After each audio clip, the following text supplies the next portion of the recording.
And hello, good people of the internet. It is I, Tommy Kelly, and this is Adventures in Woo Woo. And welcome back to Richardstown Church. I've been here a number of times. I've done an awful lot of photography here as well, and different bits and pieces over the years, including being here for St. George's Day, which is what the church is dedicated to. And we did a lot of kind of ghost spotting with Spud here one day, all in the back catalogue on the YouTube or in the podcast thing if you want to check that out. We also had some great news in Ireland today that we're opening up a bit more coming out of the lockdown. We have a road plan how to get out of here, out of this lockdown mess. So it's all hopeful. I'm in good form today. It's a bit rainy, but it's lovely. It's lovely kind of spring. You can hear in the background loads of birds and plant life singing, plenty of trees and stuff around me. Anyway, what I want to talk about today is kind of something that developed from the video I did last week, the vlog I did last week, which was about how different my week had been from being ferry down to ferry up due to some insights. And one of the things was this whole idea of magical thinking and something I wanted to unpack. Now, first of all, I want to say I haven't fully unpacked it because it seems to be something that will be an ongoing kind of thing with me. But I have some ideas around it, and I would like to kind of get a conversation started, I suppose, is the best thing around this kind of topic, because I think it's something that a lot of us could be falling for. At least I fell for it, and I don't think I'm that special or unique, so I assume other people are too. So here's the thing, what is magical thinking? Well, there's two kind of, I suppose, modes of magical thinking. One is that there is this feeling that your inner world, or your thoughts, or your actions, or things you do, or your emotions, and somehow affect reality. Now, problem with that, from a magical point of view, is you're essentially talking about things like new thought, mentalism, law of attraction, reality transurfing, prayer, that kind of thing. And so it's like, how do you distinguish the two? And a lot of people would say that magical thinking is religious thinking, and just kind of throw babies and cults and religious thought, or whoever, out with the bathwater. And in some ways I think that's probably a good idea, but not in total. The second kind of idea of magical thinking is that doing some action to something can have an effect on something totally unrelated. So you could, like in kind of that kind of classic OCD type thing where you have to hit a light switch a number of times, or something bad is going to happen, where the light switch is absolutely nothing connected to, you know, if you think, oh, something bad will happen to my family, to the light switch family, not connected.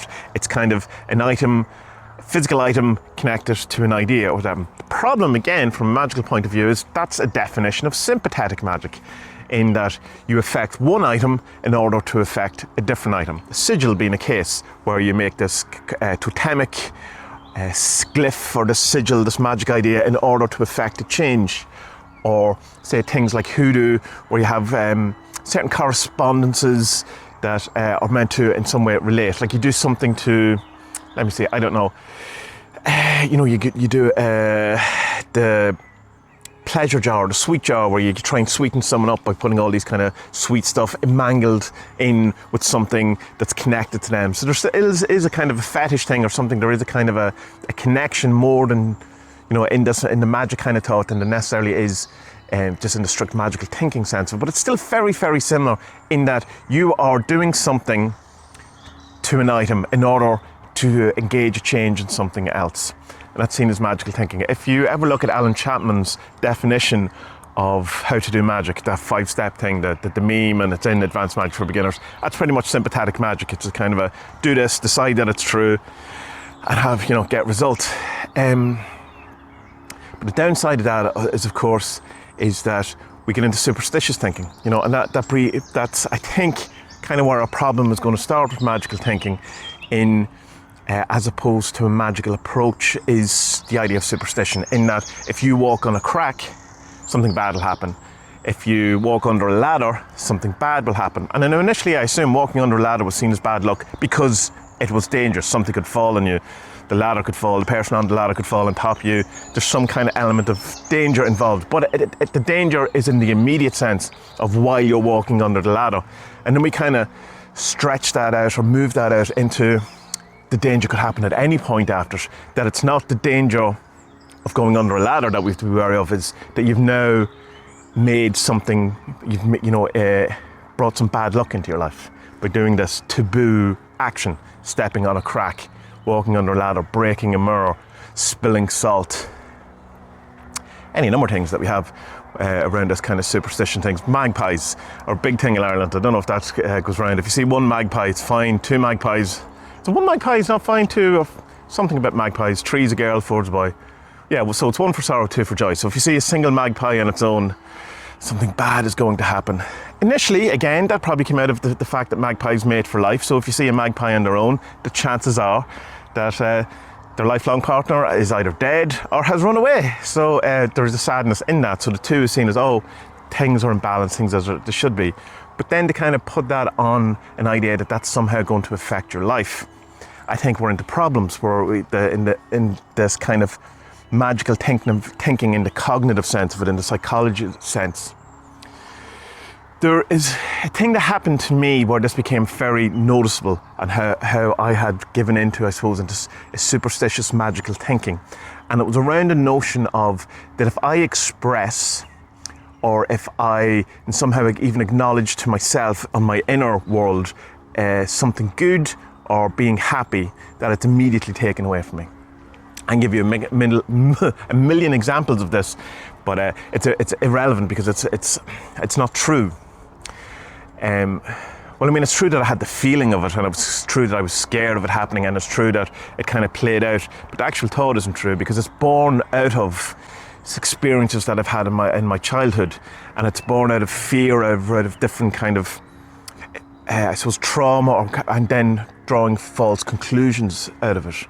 And it was kind of when I seen that I was doing this, that I had somehow given these supernatural abilities to a part of my brain that was then claiming that it had control over my life, that I kind of seen how absurd that was and how kind of ridiculous that was. And it immediately kind of diffused the power of it, where it was kind of, rather than these situations being created, as soon as I kind of acknowledged happiness or some sort of thing, my brain would immediately, this part of my brain would start looking for something intensely to show that to make my belief true. So it would pick up on any kind of bad thing that would happen around me, go, there you go, there's your happiness taken away. And in a sense, I was kind of buying into it, that it had created that in a sense to kind of spite me or to have a vengeance against me, that I was being punished for having had this thought. That's classical magical thinking, in that if I have a certain thought, that I'm a taboo thought, that I will get punished for it. Another kind of way that you can see this kind of playing out with people is that there is this need to worry, because if you don't worry, something bad will happen. That it's in a sense that the worrying is stopping the bad thing from happening. An example I kind of had, a girl from years and years and years ago when I was at college, and she was talking about how her kind of ritual that she did when it was coming up to exams, that there had to be a point where she had to freak out for a few hours. And that meant that everything would be fine. That, but if she didn't have this freak out, if there wasn't this kind of notion the night before that she was nervous or there was something, she knew that the test wasn't going to go well. So she had made it up in her mind that she had to have these couple of hours of worry or the test wouldn't go well. And we've all, I'm sure you've any number of these things yourself that you could see, that, where you're doing these type of things. And of course, the way to kind of break it is to stop doing the action. And it's like, I've kind of decided that I'm going to totally get rid of superstition in my life, and have it as a mass exorcism of superstitious thing, where I'm going to walk in all the cracks, I'm going to walk under all the ladders, I'm going to announce all the happiness, I'm going to, whatever it is that I decide that is it's a taboo thing to me, or that something bad would happen, I'm going to not worry about worrying, to acknowledge that it doesn't have an effect, and it's not going to, that the correlation between the two actions are, well, it's not there, but it's kind of, it's after you've done it, it's retrospectively pieced together. And that it's not actually causing it, it's just you've decided to connect it later on because of your worry and your magical thinking. If that makes sense. This kind of magical thinking thing is very kind of hard for people who suffer from general anxiety disorder, And general anxiety is different from normal anxiety in that anxiety, you would have anxiety because your driving test is coming up and you're anxious about it. Whereas general anxiety is this, you're just anxious about all of this, all of the time. And so you have this kind of feeling that of generally anxious. So the magical thinking stuff can really come out to play in that. And my thing, I talked about it in the previous video a bit as well, is that this part of myself, this kind of persona or this complex or this shadow or this role or whatever, this inner critic that I had developed that from at one stage in my life I needed in order to survive or to get through the world, to get through the circumstances, whatever. But then I kind of turned it on myself. And I had done this thing as well, where I had given it supernatural abilities, in kind of the magical thinking sense, where it had more control over me, and it seemed to have, because I'd allowed it, had say in my world, could organise events, organise things around me, in order to prove its existence, to annoy me. Its general kind of idea was that it hated me, it despised me, all of these things that I talked about in the previous thing. And I was then again seeing that, because I could work out where it was from. I could see that it wasn't divine in any kind of sense, that it wasn't kind of a supernatural being, it was a part of me. And if anything, the realization that the things that it was claiming to be able to do, like orchestrate things in my life, bad luck stuff or whatever, were one, mostly by chance, that could later be reclaimed, or I was actually doing it, or I had some say over it. So it's just kind of got me thinking about the whole idea of at what point do we let go of magical thinking, and at what point do we still kind of engage in a magical world? And I'm not fully sure on what the answer to that is exactly, because some of it's helpful, some of it isn't. But at the moment, what I think the best way to kind of judge if your magical thinking is helping you or not, or hindering you, is, do you feel a compulsion to do it? Do you feel it's out of your control? Do you feel that if you don't do a certain thing or don't behave in a certain way, that something bad is going to happen? And if that's the case, get rid of it. Stop acting on it. Question it. Really have a look at, if you were explaining this idea to someone else, would they in any way believe it at all? Like, does it make sense when you say it out loud? In, say, with my kind of inner critic, where I had it's set up that if I spilt milk, say, or whatever, on the ground, there'll be this part of my brain goes, I did that to annoy you. It's like a demon poking at you, trying to torment you. And it's like, no, it's just spilt milk. It's just that you have given it this kind of uncanny magical ability. But if it's bad, if it's a compulsion, if you have to turn off a light on and off 6 times, or your family's going to die, or if you have to, I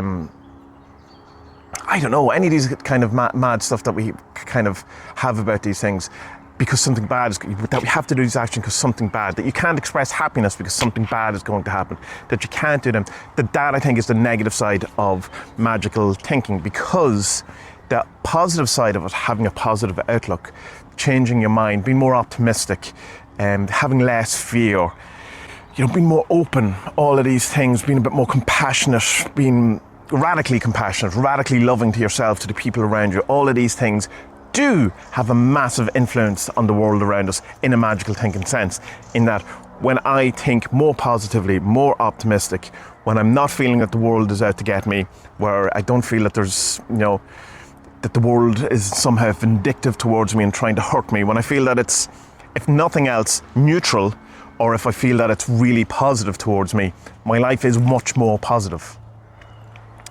100% our inner world, our inner experience, our inner thoughts, and a certain amount of our actions that we do because of them affect the world around us.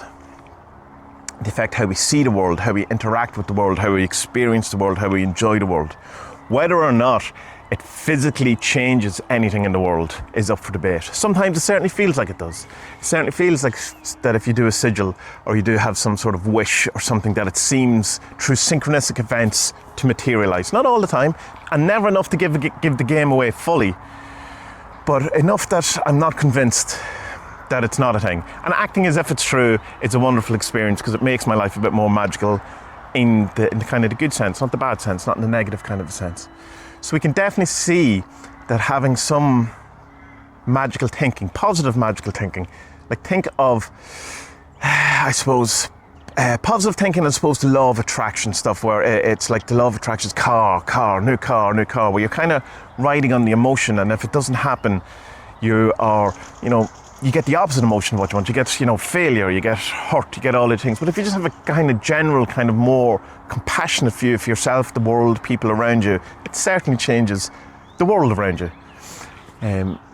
So what, as I said at the beginning, what I'm trying to look is more of a conversation around this to start, in the sense of where is the proper boundary from a magical perspective, from people who are into having a magical worldview. Where does magical thinking, where's the line where it becomes bad, and where's the line where it's good and it's positive and worth considering, worth doing, worth having as a philosophy? And what about sympathetic magic and this kind of idea that if you affect one thing, that affects something else? Where's the line on that too? Where is the point where we're getting into switching off lights in case people die or whatever it is. The reason why I bring that example up is because I knew someone who had to do that with a light, or felt something bad was going to happen to them or their family, and had to switch a light off every time they went in and out of the room.